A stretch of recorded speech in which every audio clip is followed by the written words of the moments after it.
आज के इस वीडियो लेक्चर में जो क्वेश्चन हम लोग सॉल्व करने जा रहे हैं एक्सपोनेंट से है। छोटा सा क्वेश्चन है लेकिन बहुत इंपॉर्टेंट है।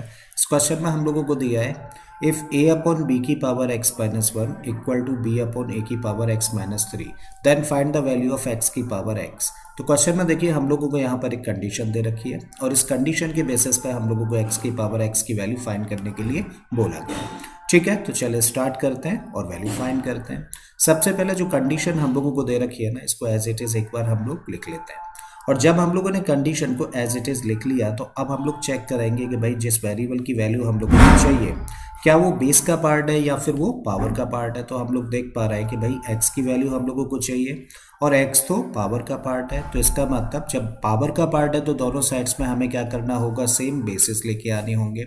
हम लोग देख रहे हैं कि इस साइड में जो बेस है वो क्या है, a अपॉन बी है और इस साइड में बेस क्या है, b अपॉन a है। दोनों ही एक जैसा देखने में लग रहे हैं लेकिन बस एक दूसरे के उल्टे हैं। ठीक है, तो इसके लिए अभी हम लोगों को एक लॉ याद आता है एक्सपोनेंट का। हम लोग जानते हैं कि कभी भी अगर a अपॉन बी की पावर n दे रखी हो हम लोगों को, तो ऐसे केस में हम लोग क्या कर सकते हैं, बेस को रेसिप्रोकेट कर देते हैं। तो इसको लिख सकते हैं हम लोग b अपॉन ए और सिर्फ क्या होगा, इस पावर का साइन चेंज हो जाएगा। मतलब n की जगह अब हम लोग क्या लिखेंगे, माइनस का n। तो यही लॉ हम लोग देखो यहाँ पे लगाने जा रहे हैं।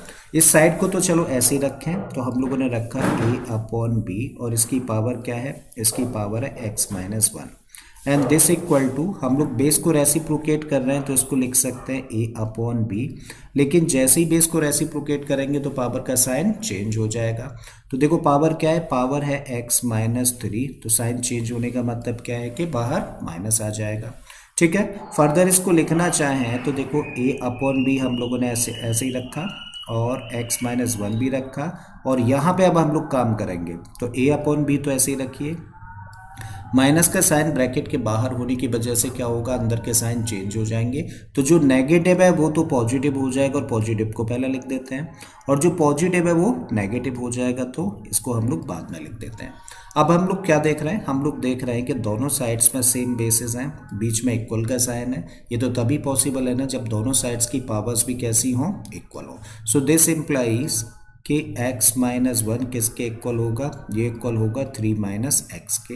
अब वेरिएबल्स एक तरफ करें और कांस्टेंट एक तरफ लेके आए तो x ऑलरेडी अपनी जगह पर है, इसको ट्रांसपोज किया है तो ये प्लस में आ गया एंड दिस इक्वल टू 3 अपने प्लेस पर है। माइनस वन को ट्रांसपोज करेंगे तो ये प्लस वन हो जाएगा।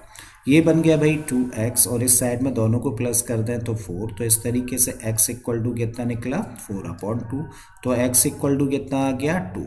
तो x की तो वैल्यू हम लोगों ने फाइंड कर ली है लेकिन हमें क्या निकालना है, x की पावर x। तो देयरफॉर x की पावर x का मतलब क्या हुआ, 2 की पावर 2 और 2 की पावर 2 का मतलब क्या हुआ, 2 इंटू 2 मतलब 4। तो ये हो जाता है इस क्वेश्चन का आंसर। तो कौन सा ऑप्शन, ये ऑप्शन करेक्ट हो जाता है। ठीक है, तो मुझे उम्मीद है स्टूडेंट्स कि आप लोगों को ये क्वेश्चन अच्छे से समझ आ गया होगा। अगर ऐसा है तो प्लीज़ वीडियो को लाइक कर दें, चैनल को सब्सक्राइब कर लें। चलिए मैं फिर से आता हूँ ऐसे ही एक और नई क्वेश्चन के साथ में। Till then keep learning and thank you for watching this video.